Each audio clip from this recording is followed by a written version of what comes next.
waiting room. First episode. We're so excited. I'm Adelaide White. And I'm Stephen White. We're obviously husband and wife. And we are super pumped to begin this journey. We've been walking through, being a newly married couple, infertility, a miscarriage, a move across the country, navigating so many different pieces of life together. And we wanted to bring this podcast to you to kind of share our experience with everything we're going through, our trials, and of course, touching on, really emphasizing infertility and bringing awareness to that. Yeah, and the hope, I think, is to get both the male and female perspective because if you're not going through infertility or anything else, it's just a very different perspective on whatever journey that is. So I think by sharing both sides of the coin might be something that maybe your audience hasn't heard as of yet. Yeah, and that's another thing. If you are coming from listening to my podcast, which was Faith Over Infertility, obviously now when you look that up, you're not going to see it anymore. You're going to now see the waiting room. So we kind of did a facelift. We did some reconstruction here, and all those old episodes will still be available for you to listen. But this will now begin season 2 and the new journey we're embarking on. So I guess the best way we start this out is sharing our story. Yeah, kick it off. So we are a COVID couple, which means we got married April of 2020. And unfortunately, what was it, like 2-3 weeks before our wedding? Yeah, about that. It was crazy. Like 2 or 3 weeks before our wedding, the world shut down, and we all experienced this. And I know for me, I'm someone who had always imagined my wedding, like ever since I grew up. Like I always wanted the glitz and the glam, the big dress, my dad walking me down the aisle, like all our favorite people in the room, always have imagined that wedding, and to have that taken away from you in literally overnight. Yeah, I remember we were planning to do it up until about that 2-week mark, and then we literally were thinking, okay, we'll do 50 people. No, we'll do 25 people, and then we'll do it in our backyard. Yeah, do something. We were trying to figure out literally every which way to do it, and we would have, but DC legally shut down everything. That's another thing. We lived in DC/Northern Virginia area. So right now we live in Texas, and this is where we'll most likely stay, unless God has a different plan for us. But we lived in the Northern Virginia, DC area, and obviously it was like way more strict there. Yeah, 100 times more strict. So that was a challenge, but I think we both missed some from it. However, it let us focus on other things. So, I never had that big day dream, but I did, I like hearing nice things about me, the speeches, that everyone was going to give. So I know, that's such a bummer. We get to hear we'll hear them one day. Talk about us. Yeah, exactly. But yeah, so it was literally like days before everything got canceled, shut down.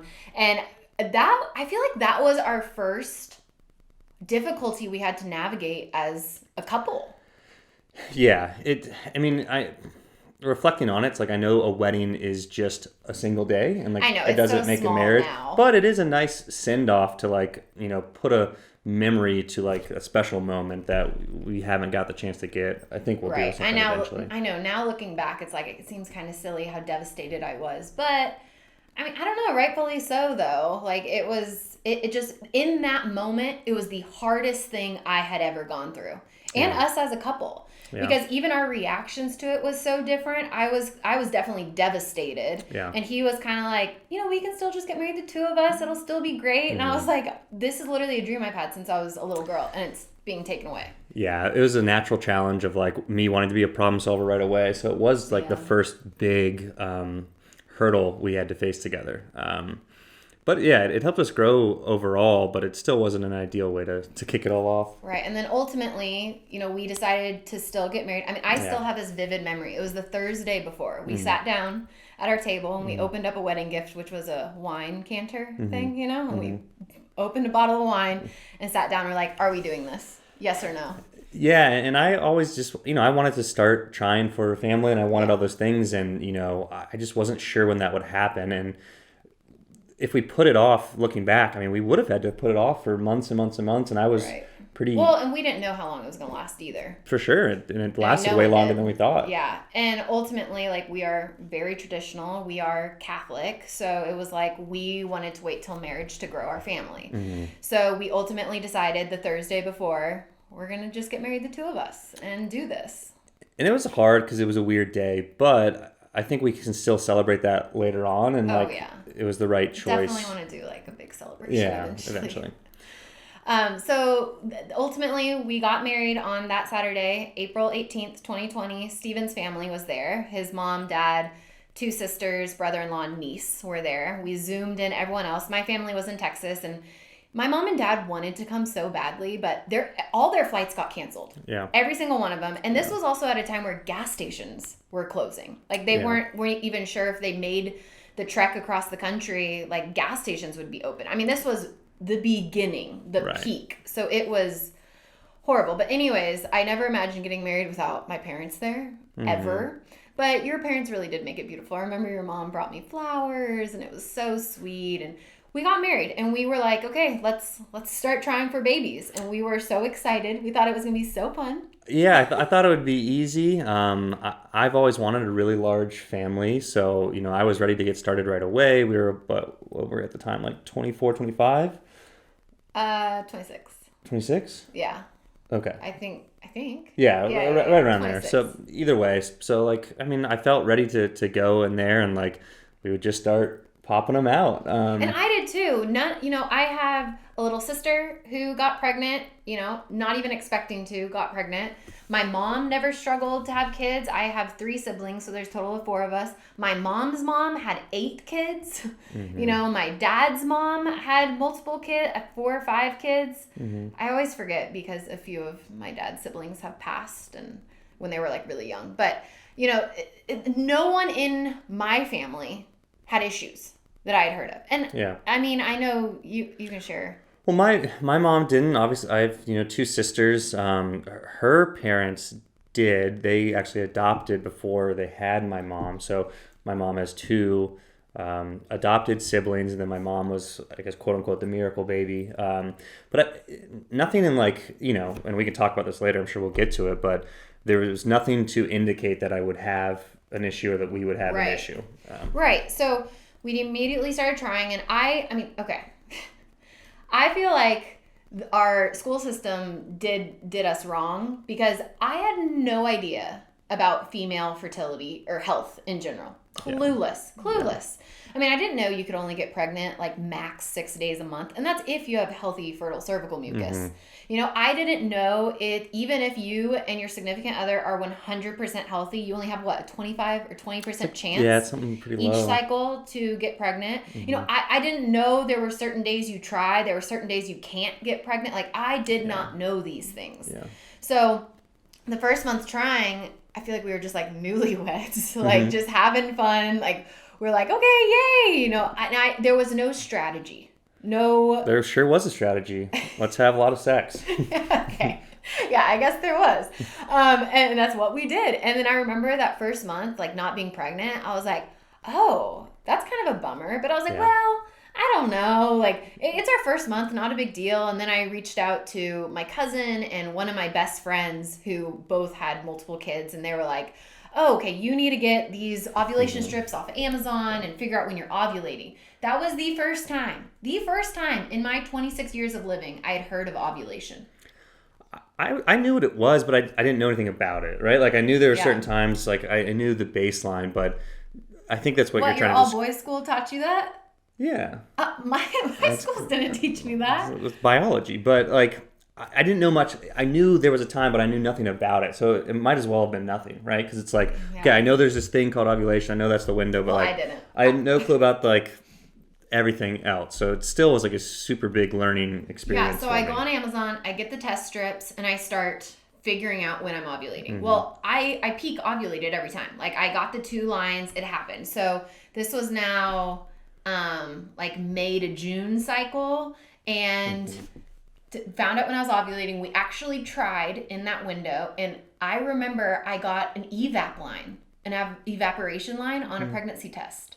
So what that means, do you know what that is? No, that's why I'm staring at you, I didn't know what it was either. Okay. Basically, it's going to show you 2 lines, but it's from evaporation. It's not from you being pregnant. So like a false positive. Yes, It's a false positive. Okay. And what I did is I took the test. I didn't see anything. I threw it in my trash can, which was this little trash can that's enclosed. an evaporation happened in there, and the other line popped up. And I went and picked it up, like, it was probably like an hour or two later, and there was a second line. And I remember I sent a picture to, like, my best friend, Stasia, and I was like, oh my gosh, does this mean I'm pregnant? And she was, like, freaking out with me. And then she was like, wait, how long ago did you take that test? I don't know if I've told you this story. No, like, which one is, like, when was this? This was our second cycle. And so I would have been able to tell you on Father's Day. Oh, okay. I think that's why it's so ingrained in my head, because I was like, I would be able to tell him on Father's Day. And Stasia was like, well, you know, it could be an evaporation line. And I was like, wait, what's that? And that's when I Googled that, figured it out. She was like, just wait, take another test tomorrow morning. And I did, and it was negative. So that was like my first really disappointing cycle. Yeah. Because it was a roller coaster. It was like, oh my gosh, yes, okay, no, okay, yes, okay, no. And it was a no.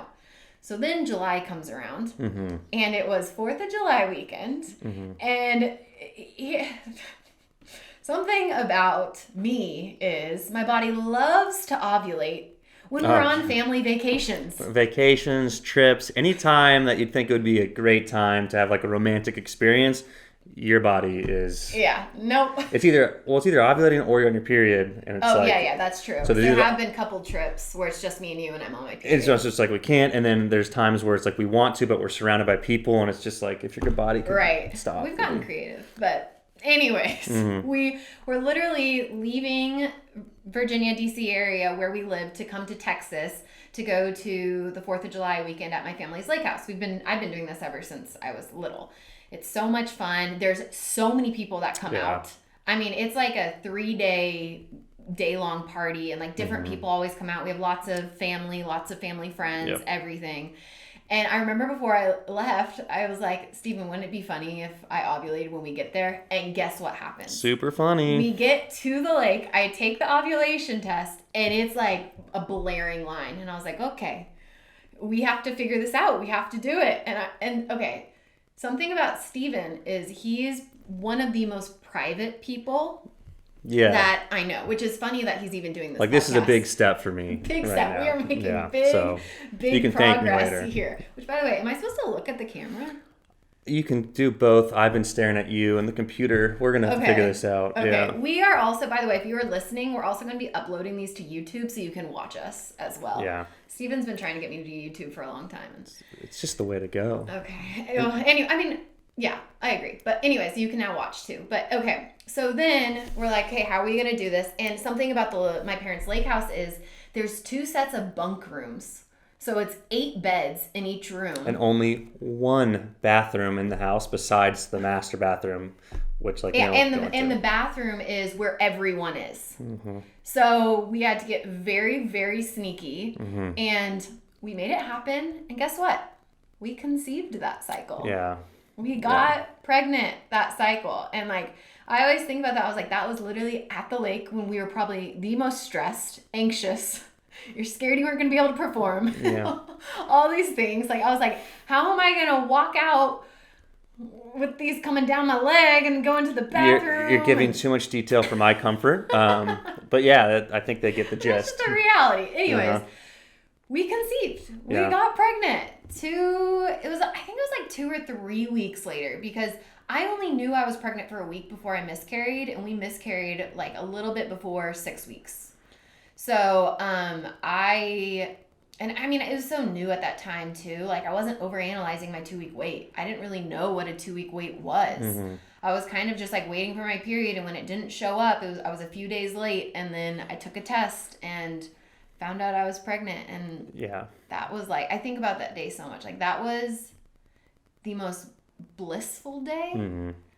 I mean, I've never seen you so excited, and I will never forget what you said. When I told you I was pregnant and we were so excited, you were like, that was so easy. And like, that has stuck with me, because I'm like, that was so easy. Because it was. I mean, we had literally really tried only 1 cycle before that. Yeah, so I mean, that's what my expectation was. Like, okay, you try, you might not get pregnant the first time, but like, you just get pregnant after trying for like a couple of times. And so it happened, and I was ecstatic, and I thought all was well, and I really didn't think much of it. Right, me neither. And got pregnant, and the thought of a miscarriage did not even come to my mind. I mean, I'm sure we'll talk about it, if not this episode, like down the road with the miscarriage thing, but I just had no clue how frequent they were, especially like up to that 6-week period. Like they're just so common. And that's 1 in 4 women. That's 25%. I know, it's 25%. It's like so if you were in a room with 3 other people, statistically, one of them is miscarried. Right. Like that's crazy to think about. And I didn't know that either because I didn't really know anyone who had miscarried. Yeah. No one had ever talked about it with me, at least, which I understand now why.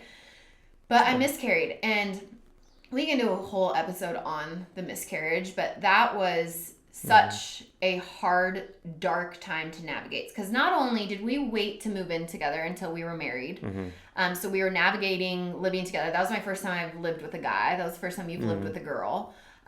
Newly married. Yeah. We were both work from home 100% of the time. It was tough. It was tough. Like it was really tough. I was really grieving. I felt like wasn't really grieving. Well, we got married after 2 years of dating.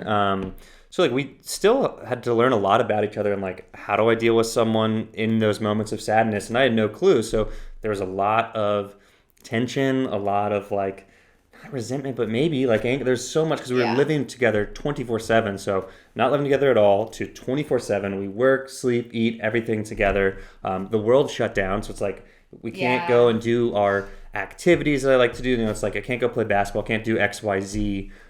So it was a lot of time, and I mean even like I'm sure people can relate to this. Like your best friend, right? You probably love hanging out with your best friend, but you hit a point where it's like okay, you need to switch out of that, and I think. We were 24/7 together, going through tough times, not being able to do anything else. Marriage in general is hard. Yeah. Just marriage 100%. In general is hard. But going through loss and infertility, or I mean, it could be anything, like getting a cancer diagnosis, having a parent die, having, your best friend who you're closest to move away, like anything, it's hard, right? It's hard. Yeah. So, navigating through this miscarriage and learning, this was the first time you've seen me grieve, and learning how to deal with each other grieving or not grieving, and all these different emotions. Like it was really, really hard. And I'm someone where I like to bury my emotions. Like keep myself busy. And that both. Right. And that's been a fault. Yeah. It's not been a good thing for either of us. So during that time, I was just like trying to bury all my emotions. I work for myself, so I'm my own boss. So I really dove into that aspect to like help my business really get up and grow and, bring in a good income. And that was kind of like my outlet. And which was good, but it was also bad because I didn't allow myself to experience any of the I mean, don't get me wrong. I was sad and depressed, but like I wasn't really experiencing it in a healthy way. Yeah, and I mean, a big reason why we moved back to Texas was because you didn't have a really good support group out there, right? And most of my friends had moved away back somewhere, so like there wasn't a natural like, okay, you could hang out with their significant others or wives at the time. So I think that compounded the issue. Yeah. Oh, for sure. Yeah. So anyways, that was hard. And it was right after my miscarriage, I was talking to my cousin, and she had actually told me she has low progesterone. And if she does not get on progesterone suppositories right when she finds out she's pregnant, she will lose the baby. Yeah. And so she's like, that could be what's happening. And of course, I assumed we got pregnant the second time really trying. Like, I'm going to get pregnant really quickly after. I don't want to go through another miscarriage. So let's figure this out.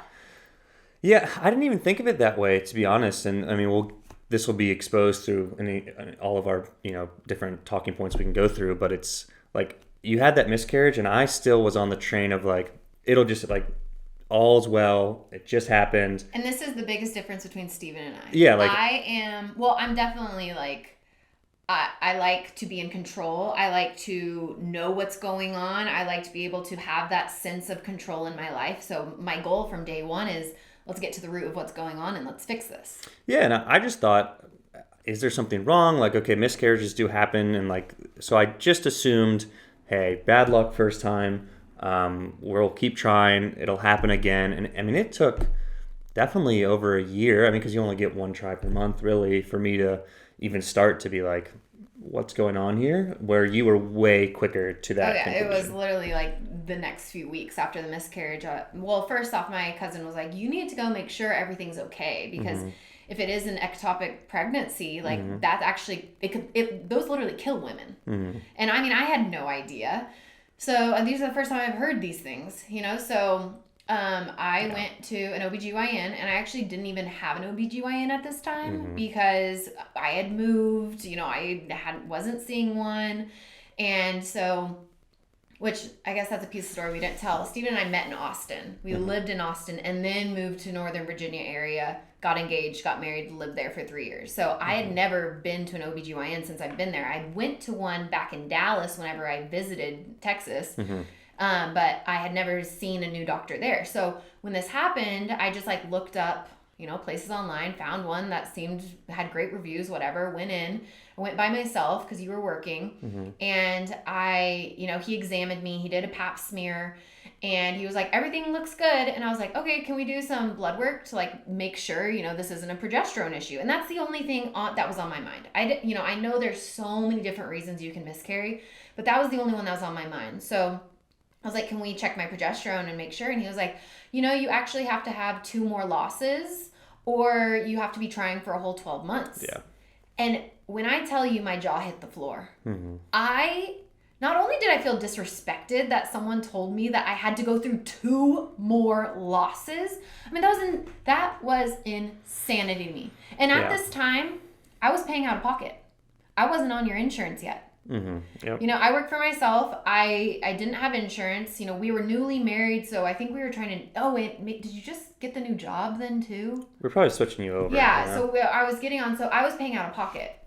So I even told them, because the people always are like, well, it's an insurance thing that they do this. I told them I will pay out. I'm paying out of pocket. I will pay out of pocket for this. So, can we do the blood work? And he was like, nope, sorry, rules are rules. And I remember checking out, and they're like, okay, can we make your follow-up appointment or your next appointment with us? And I was like, I'm never coming back here. I'm never seeing this doctor ever again. Yeah, and I'm sure it's something that people that listen to you frequently already know because you share about it so much. But that wasn't an eye-opening thing that they don't really want to take action until, the age of 35, where it's like, okay, it's geriatric, then you can go quicker. So it's you have to, 1, experience multiple miscarries, and then 2, they don't treat it as if you do, because what I've experienced throughout this fertility industry is there's so much still unknown. It's like guesswork, right? It is. It's just guesswork. Which is sad, because female fertility is they don't have enough money to pay for it. It's underfunded. That's the word I'm looking for. It's underfunded. And that's why there's not a lot of information on endometriosis, on adenomyosis, 2 diagnoses I have now. So anyways, after that doctor, I then my cousin was telling me you should seek out an OBGYN that specializes in NAPRO technology, NAPRO. And I was like, I'd never heard of this before, didn't know what it was. Turns out, are all NAPROs Catholic? I don't think so, no. But they are Christian. I don't think so. Yeah, it is. Are you sure? Yes. Oh, well, you know more than me. I don't know if they're all Catholic, but I know they are Christian, but you do not have to be Catholic or Christian to go.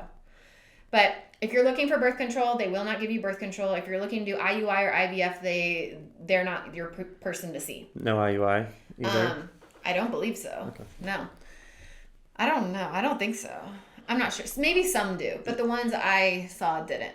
I mean, this is where I'm just not as well versed. I kind of learned through you, and I don't actively research this stuff. So I've learned a lot, but you definitely have the one up. So I went and saw this NAPRO doctor, which I just Googled. I think there's a website you can go to find it, to find a NAPRO near you. But the point of NAPRO technology, these OBGYNs are trained to get to the root of what's going on, which has been my goal the whole time.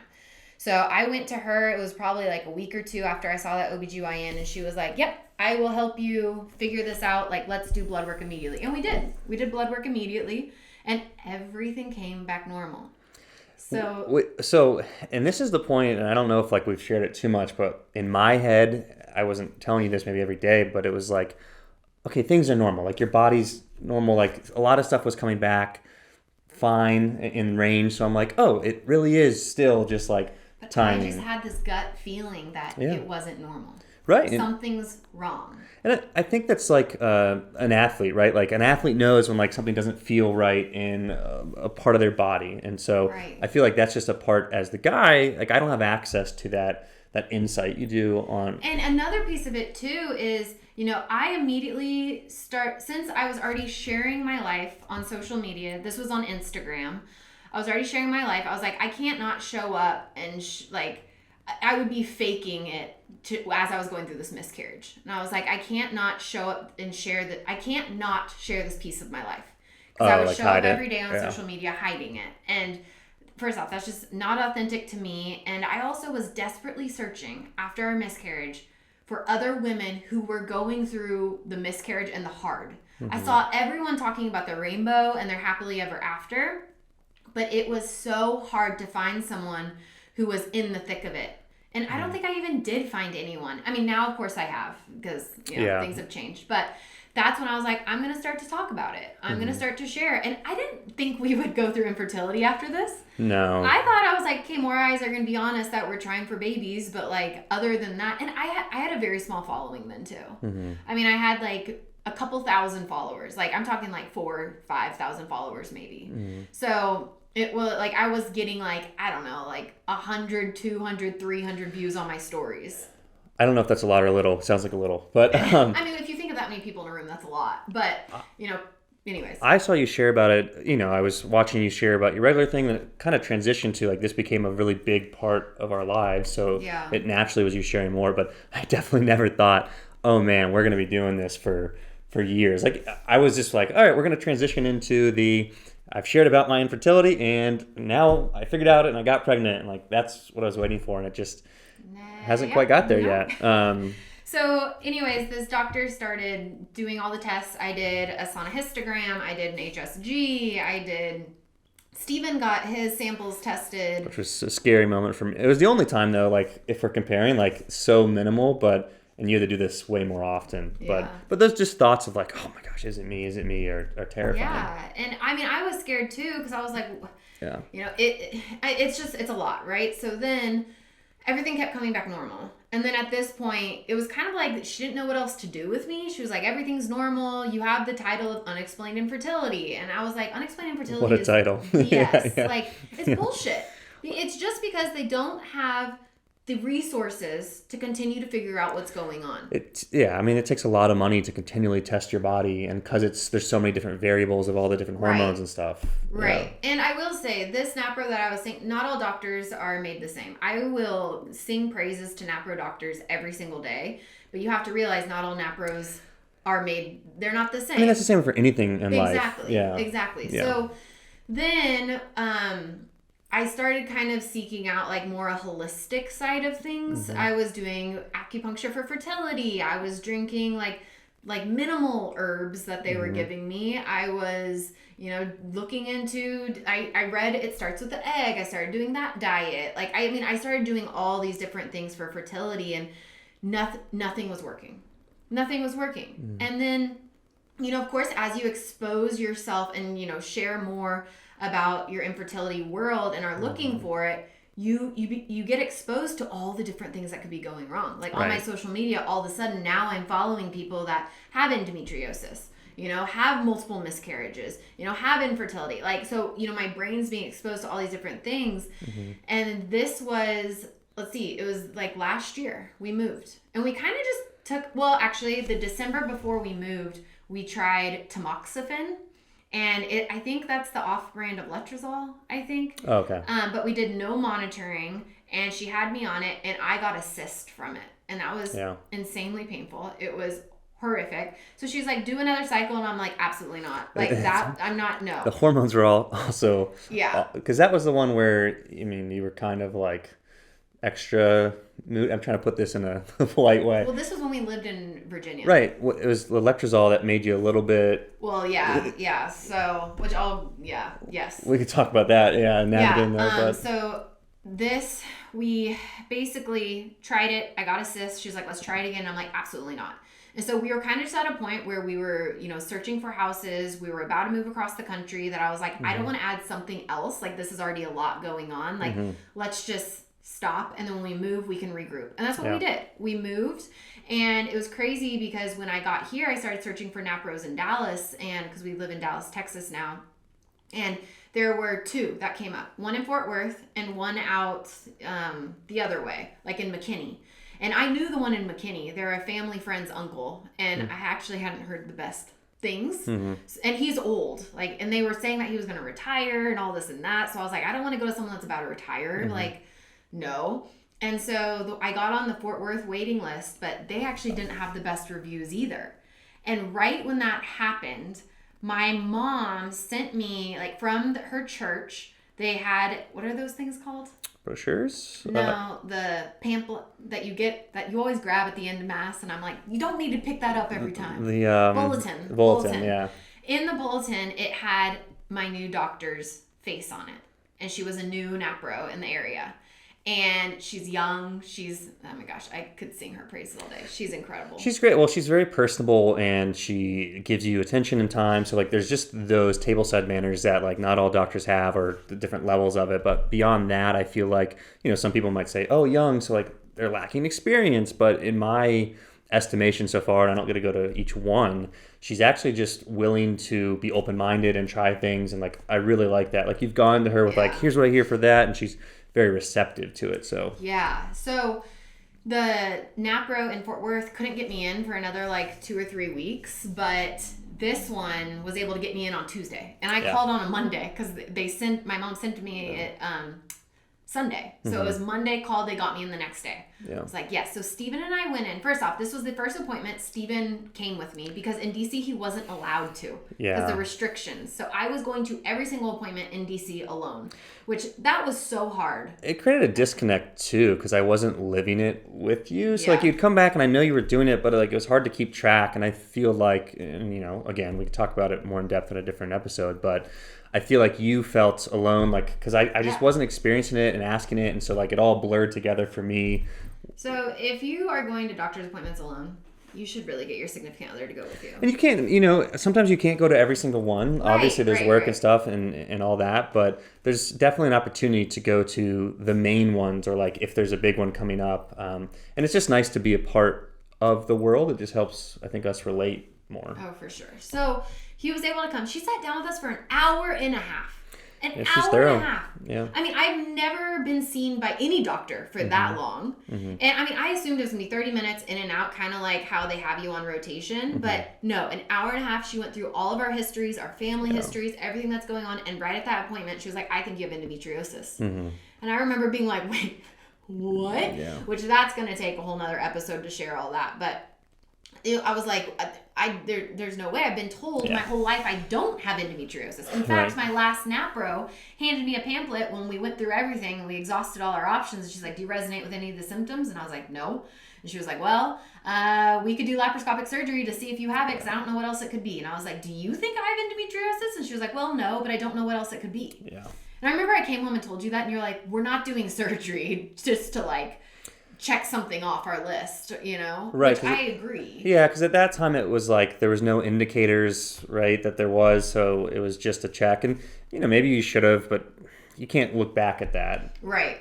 So I wasn't ready to do laparoscopic surgery. Mm-hmm. Not that I was in denial, but like that was just a lot. And so she was also like, I think you have endometritis as well. And I had thought I actually had endometritis. That is an infection in your uterus that will prevent implantation from happening. Mm-hmm. And it's very common for those of us that have endometriosis to get endometritis. I don't think vice versa, but it is very common for anyone with endometriosis. She was like, I think you have endometritis. We did a uterine biopsy. Mm-hmm. I had endometritis. I got on antibiotics. I remember that was the first time I felt so hopeful.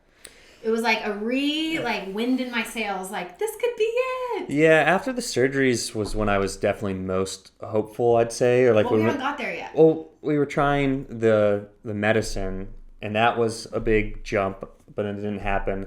I just thought, like, after the surgery, because we removed stuff, but we'll get there. Yeah. So then after we took the antibiotics, tried for a few cycles, well, actually, she was like, let's try letrozole. Let's do the antibiotics, let your body heal, and let's try letrozole. And I was like, don't like that one.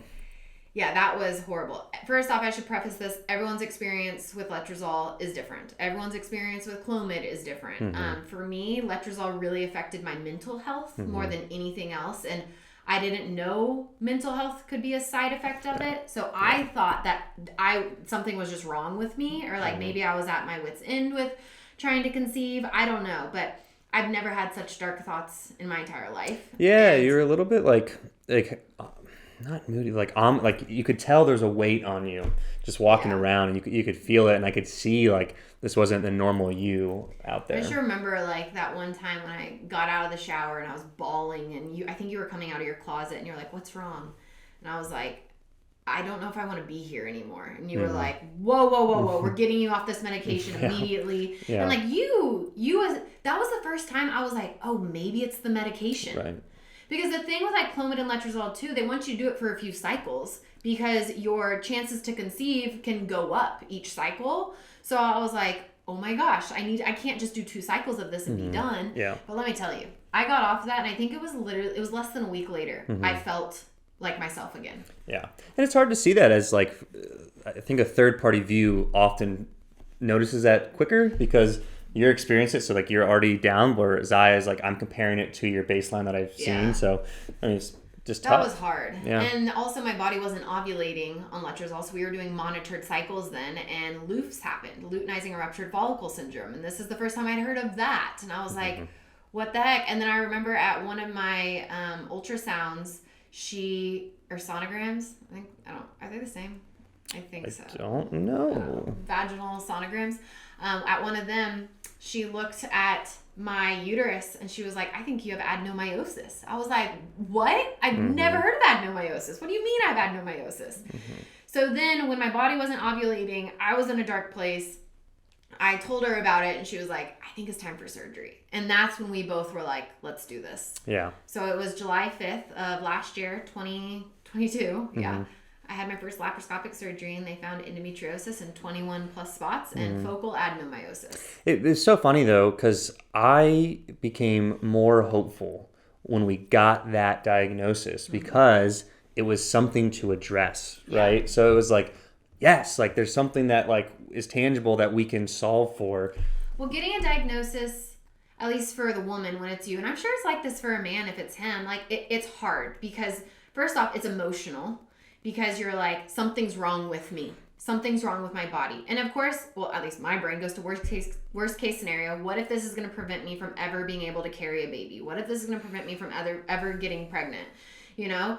And then you think about, I mean, it's like, it's dark, but then it's also very empowering and exciting. Because I lived with unexplained infertility for 2 years, and that was so frustrating. Right. Because we didn't know what was going on. But then all of a sudden, it's like, oh, I know what's happening, and now I can use this to help my body.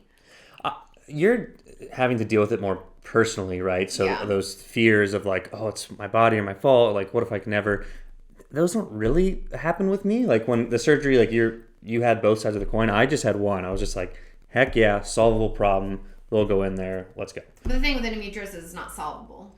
Well, I meant like they're going to remove stuff out. So it's like, oh, this could have been a barrier. They're getting rid of it. Right. Therefore. Which was exciting for me too. But I kind of feel like we've had so many things that we thought was it already. You know, there were like multiple diagnoses we tried that were like, oh, that's it. And I still wasn't pregnant. And still not pregnant. Yeah, because you're trying everything, right? You're like, okay, I'm getting rid of stuff that is like not healthy for you. Or I'm doing this, like anything to regulate the hormones that might be affecting it. So that troubleshooting is just like complete guesswork, just like trying stuff. And well, I feel like that is so much of trying to conceive. You're just guessing and trying and seeing if this is wrong and not wrong. Right, and I just don't love that part. And I like the tangible, like, ooh, surgery. Like, I mean, me too. But so then, you know, I had the surgery. They got 21 plus spots out, but they did find endometriosis on my colon, which you have to have a specialty doctor to get that out. So which I'm grateful she didn't try, because I've heard horror stories of people's doctors trying, and if they mess it up, they can prevent you from carrying a baby. Like that is terrifying. So I was like, okay, we're going to try a few more months, which we did, let my body heal, tried for a few months. And then my doctor was actually going out on maternity leave in January of this year. So she was like, you can either do your surgery in December or wait till I'm back in March. And you and I talked about it, and we both were like, let's just get it over with. Because obviously we tried for those months between July and December, weren't able to get pregnant. There were some things that were like still happening with my body, like dark spotting and stuff that were like, okay, something else is still clearly going on. Yeah, and I just thought like, okay, if we're going to give this our all, like, let's just get everything done that we can, and then let your body heal over time. Yeah, exactly. And we did that. I had my second surgery. They found it in 19 plus spots. Oh, in my first surgery, they found endometriosis in both my tubes. One of it was completely blocking. The other one was partially. And they were able to get it out. And the second surgery, they found it partially blocking one of my tubes. Right. And there's lots of different theories on endometriosis. Like if it's in your body, that's why it's growing back. Every time you have your period, your menstrual blood isn't completely cycled out, so it continuing to cycle causes it. It's genetic. I mean, there's lots of different theories on it. No one really knows. But we did Clomid in February and March, and I didn't even ovulate. LUFS happened again, luteinizing rupture follicle syndrome. That was super frustrating. Yeah. And then we were kind of just at a point of like, what do we do? Like we've done everything, I feel like, that's not like invasive, right? Well, I mean, actually surgery is very invasive. Yeah. So, what do we do now? And that's kind of when we got to a point where, I also was testing reproductive immunology as well in December with Fertility. Oh, okay. And they found HHV6 and endobacteria in my uterus. And I took antibiotics for that. That can prevent implantation from happening. Stephen got his semen fragmentation test done. That came back normal. So then we were just like, okay, like we had done everything. What do we do? I knew my gut was so out of whack from all the antibiotics, the surgeries, all this and that. My acne was screaming. It was the worst it's ever been. It was so bad. You look so beautiful, regardless. But yeah, there's a lot, but I think that kind of gets us to where we are today. And this is where we are now. So I'm taking a holistic approach right now, which I presented to my doctor, and this is what Stephen means when he said it earlier. Like, I talked to this doctor who's Chinese medicine, and he was telling me he thinks that he has this herb concoction that can help me, and he's been helping women get pregnant for years and years and years. I think it's like 40 years. And these women are normally like at their like last resort. Like they've tried IVF multiple times, haven't been able to happen. They're in their 40s, and he's helped. His percentage to help women get pregnant it's like 92%. Yeah, and I think it was worth a shot regardless, because like, okay, the worst that happens is you're having some herbs and your body is like right. And healthy. Obviously like diet changes come along with it too. I'm basically following, if you're new here, I have a program called the Gut Protocol. Helps you figure out your food sensitivities that cause inflammation. And then helps you like rebuild your gut, all this and that. So we were doing, this is basically what I'm doing. We're about a month and a half in of that. It's a 3-month protocol. We're basically taking a break from trying right now. And we will regroup in July and just... But like a break from trying just means we're not doing a medicated cycle. Yeah. I'm not like seeing tracking. my NAPRO doctor, not tracking, which has kind of been nice for my mental health as well. Right. But we're still just like having sex during the ovulation period, just not super. I didn't know if I was going to share all that, but yeah. Oh, no. It's okay. Well, people are always like, so does this mean like you could be pregnant? And I was like, well, no. It's okay. Yeah. Okay. It's okay. Yeah. So like we're just having sex and enjoying each other and. It's helping my body the best I can. I'm not tracking anything. I'm not seeing my NAPRO doctor. Just holistically healing my body and just enjoying our time together and kind of like mentally checking out of, am I pregnant? Am I not pregnant? Yeah. Which has been really, really nice. And in July, we will officially, I'll go back to my NAPRO doctor. We're going to do monitoring without medication, but we're going to do monitoring and kind of see how my body reacts. Like, we're hoping and praying that these herbs help with LUFS, which we think could be an egg health issue. We're not entirely sure what's going on there. But to see my body, I don't know, we're going to see what happens from there. I feel very hopeful and optimistic right now. I think I always lean to that. Like that's my strength. Steven's the most optimistic person ever. Sometimes it's really annoying. Yeah. And like, I have to tone it back in terms of like just allowing you to go through mourning or sadness, because that's still allowed. But yeah, I'm super hopeful right now. I think like it's, an exciting time. And then if not, like we'll proceed with different routes and adoption or look at different things. So I think, that's what we're here to share about. Like that's where we are, is just like, our fertility journey, but like what does life outside of that look like, different aspects of our relationship. Ooh, Yeah. our faith. Yeah, how it impacts all of it. So I think the goal is just to share with the community one step at a time. Steven's like, I'm so private. We gonna talk about that? Yeah, one step at a time. But there's tons of topics that we're excited to share with everyone. So yeah, we're excited to be able to, have this space to openly talk about it and, also help you and your significant other know that you're not alone. Yeah. You're not alone on this journey. You're not alone in your thoughts. Hopefully I can share some different things that I'm doing that maybe your doctor hasn't presented to you, or, different ways to think about it. Mm-hmm. And, we're just going to talk. We're going to talk about it all. Yeah. And uncensored, unleashed. I'm not like super big on the social media stuff, but if there are suggestions or things that you as the audience would like to hear, if this is going on YouTube, leave the comments so that we can... please let us know. And of course, we would love if you would leave a positive review. Mm-hmm. That would mean the most to us, because that's how we get more people to listen. Positive, but also constructive criticism is welcome if you think there's things that you'd like to see or we could do better, because we're both just trying this. Yeah, of course. We don't know what we're doing. Yeah, exactly. So help us out. Yeah. But yeah, and also if you share on social media, please tag me on Instagram and TikTok. I'm both Adelaide_A White. Follow me over there too. I share like day to day on Instagram stories. I share a lot on TikTok as well. I like the different platforms for different reasons. But yeah, make sure you can follow me nowhere. Yeah, Steven's not on social media. Not my thing. Which is honestly kind of nice. But now you're here, so I'm excited. Yeah. All right. Well, thank y'all for listening. Thank you for being here. I know this episode was a little bit longer than what I normally put out. Now you got good background for the rest of the journey. Now you know it all. And I feel like we still left out so much, but there's so much to unfold in 3+ years. So thank you for being here. We appreciate you, and we'll see you next week. See you next week. Bye.